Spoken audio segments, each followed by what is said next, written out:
What happens to excess calories while you're on keto?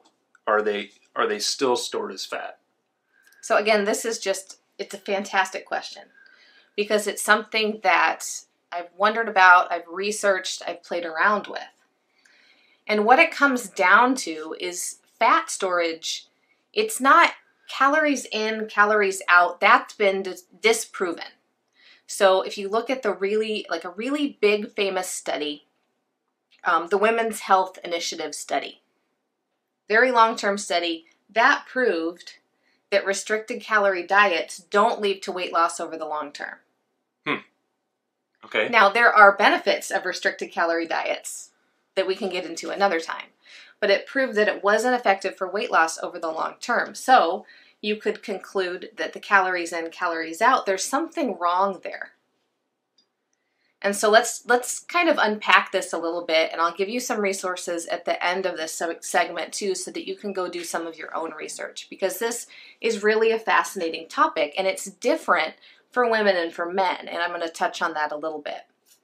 So this kind of brings us back to, do we even need to count calories on a keto diet or on any diet? Should we be counting calories? Well, what's interesting is, take food labels for an example. So you pick up some kind of a keto product. I'm trying to think of something real quick that would be a keto product. So you Quest bar. You pick up a Quest bar. All right, and you look at the back of the label, and let's say it's 120 calories. Well, that's an estimate. It could actually be 125, but the company's rounded down. So they're allowed to round down on labels. And labels also are allowed to have a 20% variance. So just to do easy math, if something's 100 calories, it could be 120 calories. That's a big leap. Yeah, it's huge. So these labels, they just use computer programs to calculate out the nutrition facts. So, and we know already that there's differences between different ingredients and the number of calories they have. So let's look at a few examples. So we're taught that a gram of protein has 4 calories, a gram of carbohydrate has 4 calories, and a gram of fat has 9 calories. You know, if you've tracked your food, if you've taken any nutrition classes, then that's how we're taught. But those are averages. Those are just estimates. There's no such thing as things that have exactly those numbers of calories. Right, and a monounsaturated fat is going to have a different calorie calculation than a saturated fat. Yes. And short chain or a simple carb is going to have different calories than a complex carb. Yeah. So if you look at carbohydrates, so I have some notes here so that I could get this math right. So if you look at carbohydrates, they're going to range anywhere from 4 to 4.2 calories per gram. So if you look at a starch, that's about 4.4 calories per gram. So, you eat 100 grams of starch, that's a significant difference in how many calories that are there. So that's interesting. So soluble fiber, you would think that would have really low or no calories. We were kind of taught that fiber doesn't have calories. Well, it actually does. It has between 2 and 2.5 grams or calories per gram. And then insoluble fiber, again, we're taught 0 calories, but it does have some calories. It's under 1 calorie per gram, but there's still calories there. So that's just carbs. Now, protein, approximately 4.25 calories per gram. So it can kind of vary again. And I'm going to come back around to proteins. But fats, we're told they're 9 calories per gram. But polyunsaturated fats are between 9.1 and 9.2. Animal fats, interesting, are lower. They're 6.5 to 8 calories per gram. So if you're eating animal fat, it's actually not as many calories as what we're taught. So that kind of blows your mind, right? And then a very unique one, like pure saturated fat, something like cocoa butter, only has 5.5 calories per gram. So it gets to be really confusing, and you're using programs to track. And how accurate is the program? Does it actually take into account the differences in calories per gram? I mean, it becomes very complicated. Yeah, and it's, when people go on a carnivore diet where they're only eating animal products, you would expect them to put on significant amounts of weight. But, we're looking here and we're saying that animal fats and proteins, really could average out to 5 to 7 calories per gram. But we would expect that to be above that, right? So my point with this is, it's not to confuse you, it's not to discourage you, because I think that tracking your food every once in a while can be really helpful. But you can get too caught up in this tracking because there's so many variances. So now that you understand this, let's talk about what the body does with the calories we eat. Because not everything is going to be used as energy or stored as fat. We metabolize different things differently. Right. So carbohydrates. Everything we eat for carbohydrates, that's either used as energy or stored as fat. There's really no other option. So carbs are either used as energy or we store them as fat. Protein is really interesting. So the body takes protein, breaks it down into amino acids, and then it uses the amino acids from the protein to repair and build cells, muscles, myelin sheaths, our skin. Our skin is constantly being replaced and built up. Our bones, it's used all through the body for repair. So if you have done a heavy workout and your muscles are requiring a lot of repair, then the protein could be being used. So there's really no way to know how much protein that I'm eating is being used to repair my muscles, and how much, are my cellular functions, my cells, right, and how much protein is being used for energy. So I'm not oxidizing that entire gram of protein and turning it into energy. If I was, I would die really quickly because I need the amino acids to sustain life, right? Yeah, so you hear of essential amino acids. Right. Amino acids that our body cannot produce themselves, that we have to get from external sources, essentials, right? Yeah. So then if we look at fat, it's kind of similar to protein because each of our cell walls has fat and amino acids. So it's very important for our cell walls. Fats are used to make bile acids. Mm-hmm. Prostaglandins, hormones.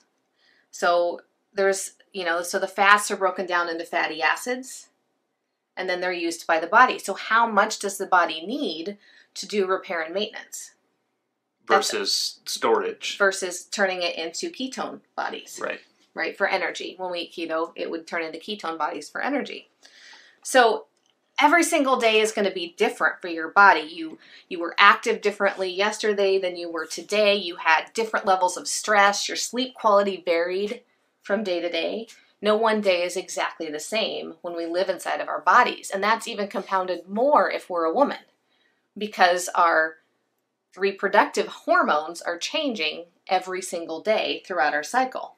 So not only do we have the variability of sleep quality, activity level, stress, we have an argument with a sibling or a parent or a spouse or a child, a teenager, these things, emotional stress, right? So there's a lot of things at play in our bodies that influence our hormones. And hormones aren't just reproductive hormones.